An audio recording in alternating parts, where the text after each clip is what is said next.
Ada satu konsep ni, bumi ni Earth, EARTH, Earth.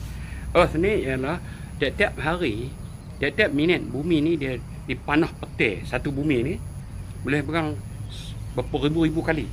Jadi tiap-tiap kali petir dia masukkan trillions of negative charges dalam bumi. Jadi bumi kita kaya dengan negative charges, dia duduk tunggu ready nak sedekah kat kita. Dan badan kita, oleh sebab kita tengok televisyen, duduk dekat power line, duduk main handphone, main komputer, maka badan kita penuh dengan positive charges. Jadi positive charges ni, kalau saya ambil sekarang, kata darah saya, darah Datuk, pergi check dekat bawah mikroskop, darah dia ada punya flocculation, dia sel akan berketul dekat, dia nak flow tak boleh. Tetapi bila kita pijak bumi dalam ni beberapa minit, darah akan pecah elok, mengalir darah elok.